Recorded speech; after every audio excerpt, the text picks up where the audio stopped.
Hello everyone. Today let's solve the problem number 4, median of the two sorted arrays. You can just go through the question and try to understand the same thing with the example. I'll just summarize the question so that it will be easier to understand, right? So what the problem states here, we are given two sorted array. You can clearly see here nums1 and nums2, and they have clearly said we have been given two sorted arrays, right?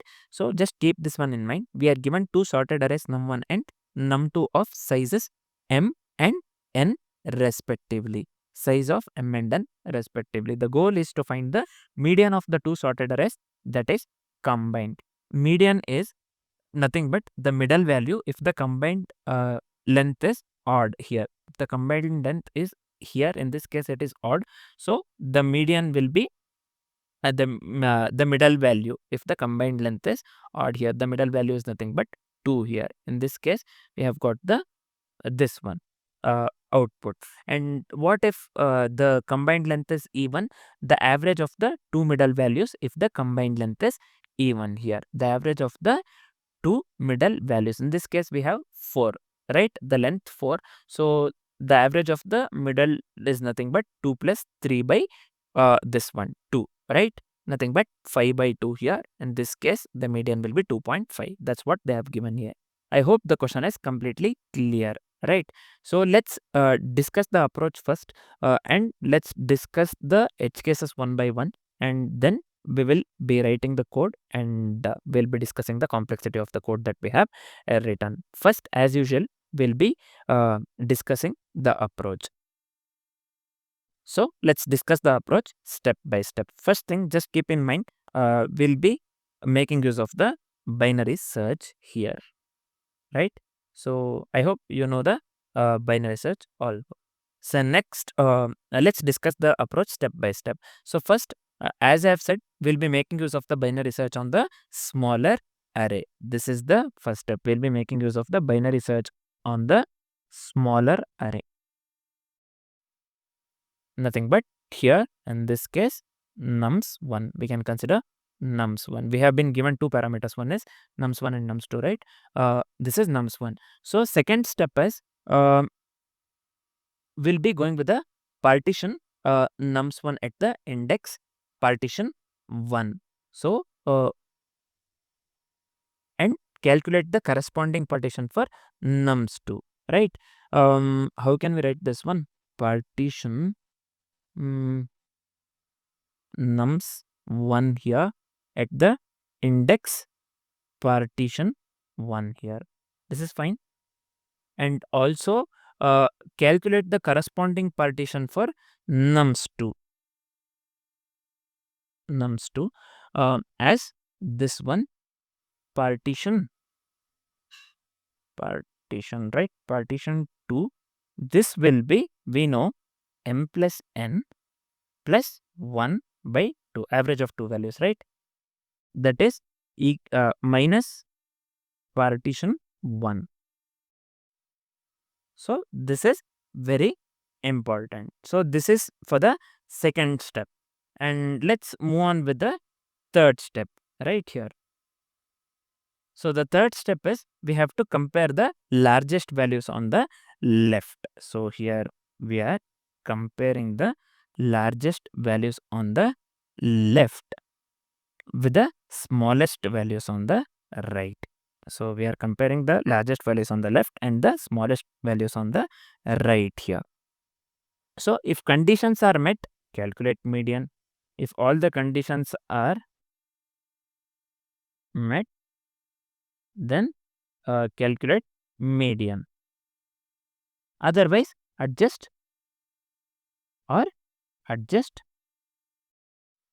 binary search range.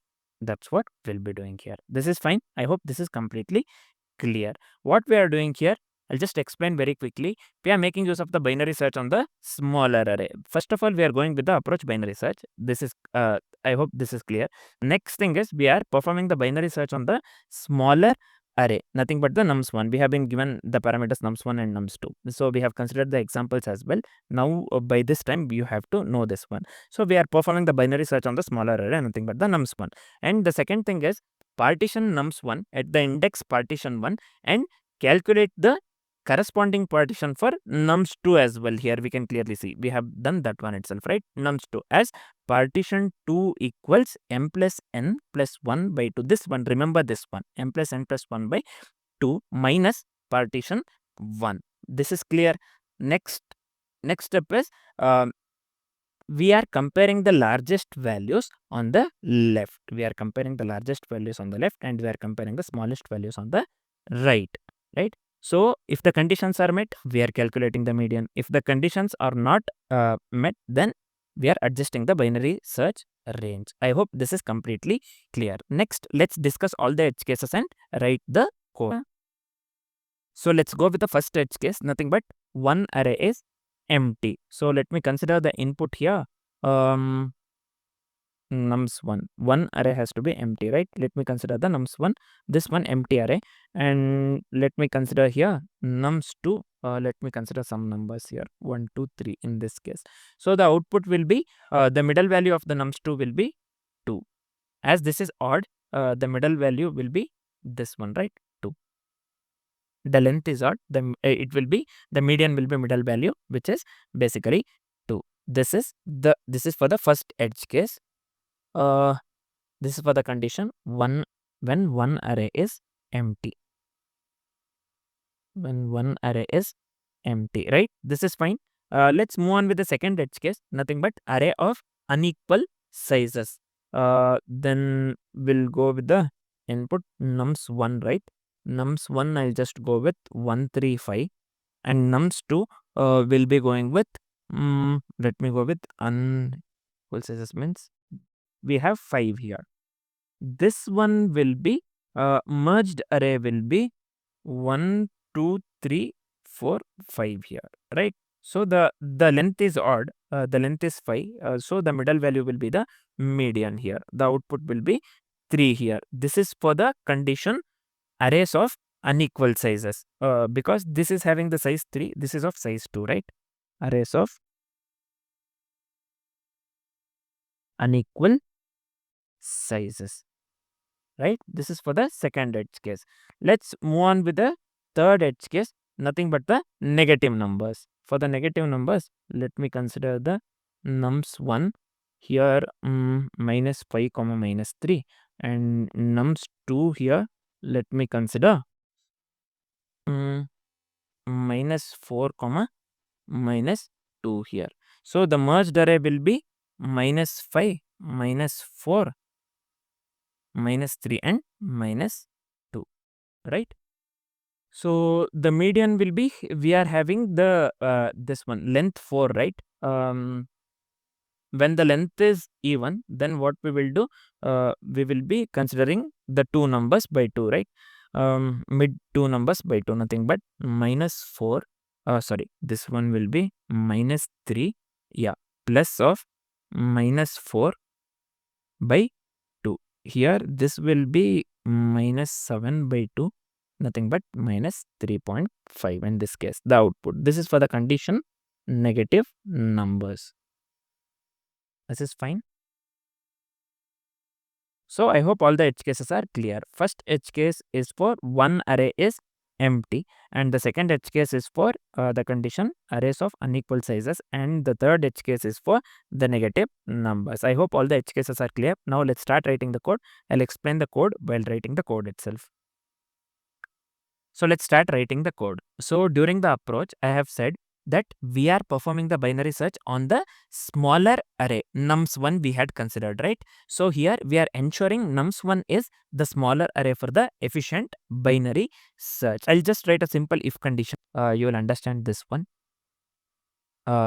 If length of the nums1, this has to be right, length of the nums1 is greater than nums2, then here what we will do, we'll give nums1 comma nums2. We are setting this one to the nums2 comma nums1.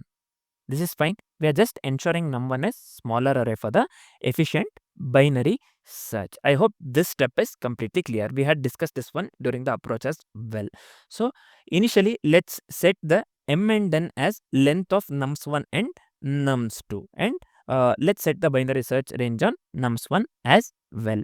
So this is very simple. So we will set the length for the nums1 and nums2, right?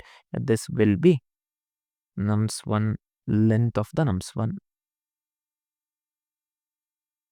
and this will be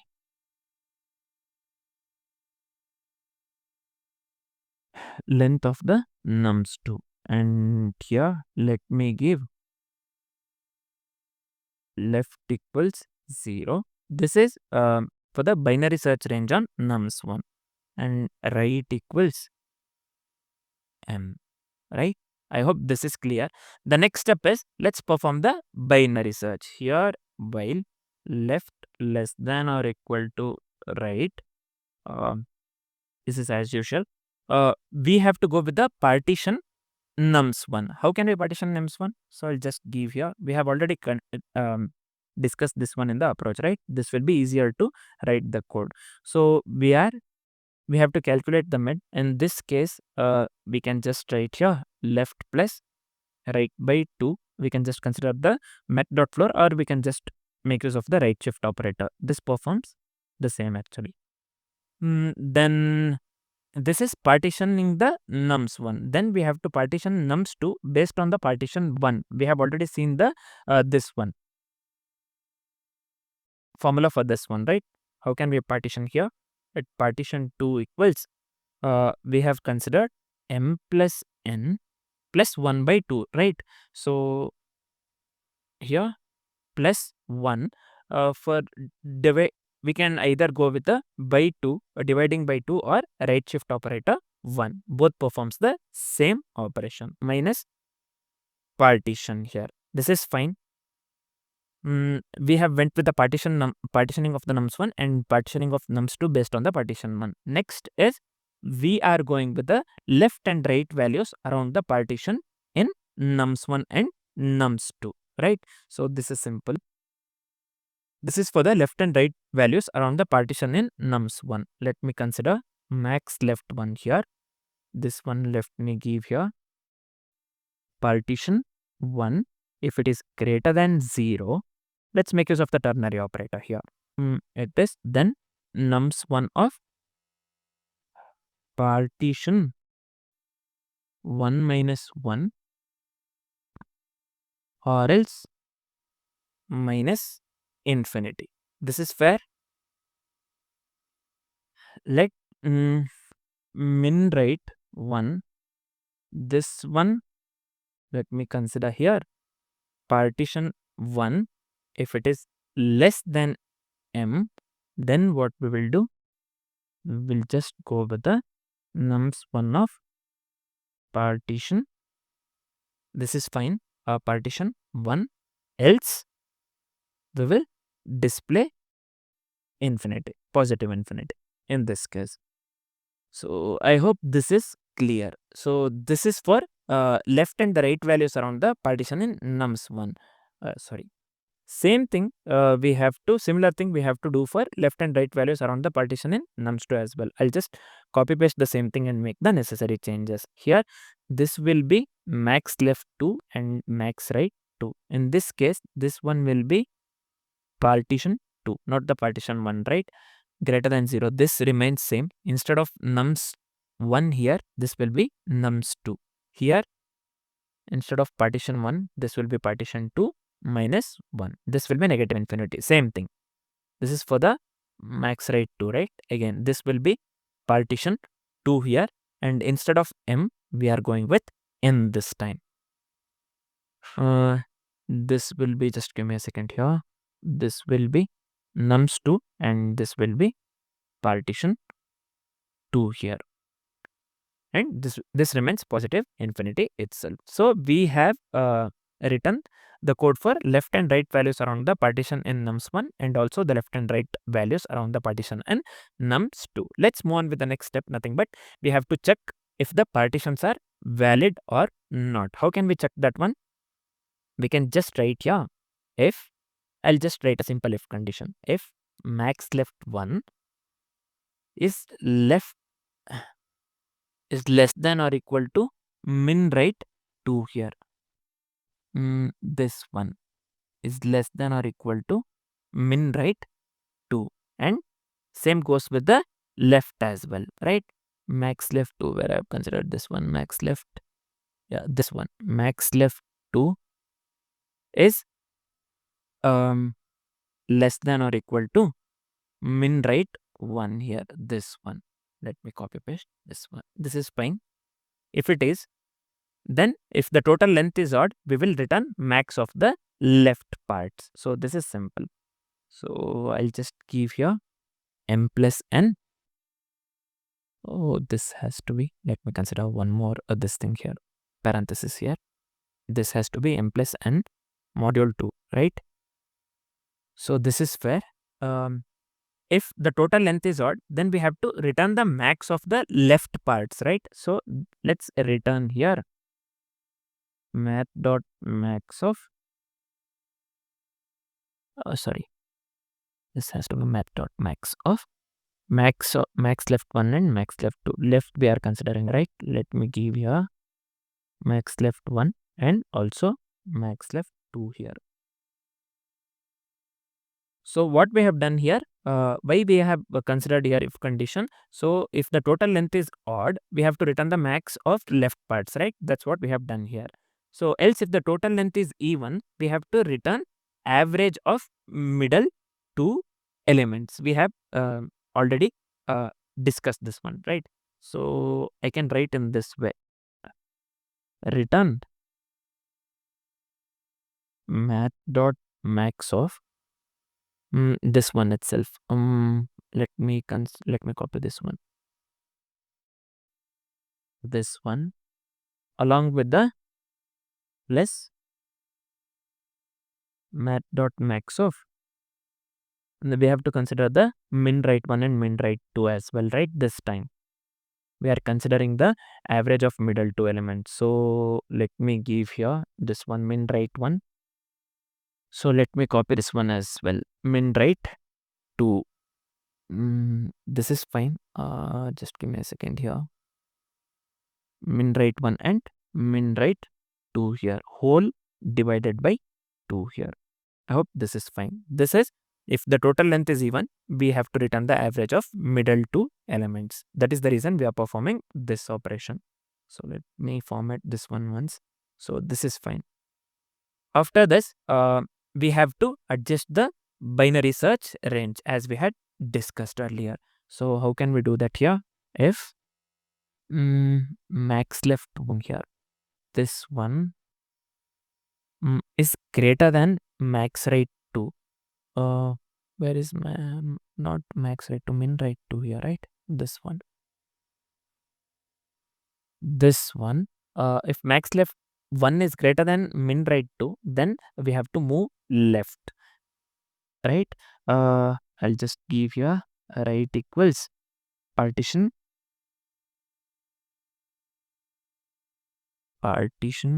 1 minus 1 here. We are moving left. So else, if max left is lesser than min right 2, then we will move right. For moving right, we'll just give here left equals same thing, partition 1 plus 1 here. In this case, 1 plus 1 here. Let me format the document once. And this is it for the code. So let me hit the run button. So what we are getting here? Reference error, partition is not defined. We have considered partition 1 and partition 2 here, right? Let partition 2 in the line number 11 here. So this has to be, just give me a second here. This has to be where this one, no, partition 1 this has to be. So let me run this one again. Wrong answer. So let's check what we have done wrong here. So what mistake I've done here is in the line number 23, we are considering this one. math.max of left 1 and left 2 right here. This one we are considering the max value. This one we have to consider min here, right, for the right. So this one I had done wrong. I had considered max of min right 1 and right 2. So let me format this one and let me hit the run button. So now you can clearly see the sample test cases are getting passed here, right? So let me hit the submit button. So you can clearly see all the test cases are getting passed here. So the code works absolutely correct in this case. So let's quickly discuss the time complexity and the space complexity of the code that we have written. So the approach that we went with here is binary search. And what will be the time complexity here? The overall time complexity would be here big O of logarithmic min of m comma n, right? So it will be big O of log min of m comma n. So, overall time complexity. Why here the overall time complexity is big O of log of min of m comma n, because we are performing the binary search on the smaller array. In our case, we are performing the binary search on the smaller array nums1. This one nums1, right? And with each step having the search range, we are having the search range at the each step, and we are performing the binary search on the smaller array, right? So the overall time complexity would be here big of log of min m comma n. And what will be the space complexity or the overall space complexity here? Overall space complexity would be big O of 1. Why? Because we are not making use of any additional data structures, right? We are just going with the pointers and the simple variables here. You can clearly see here, right? So that is the reason overall space complexity would be big O of 1 in this case. I hope the solution is completely clear. For now, this is it. Thanks for watching, guys.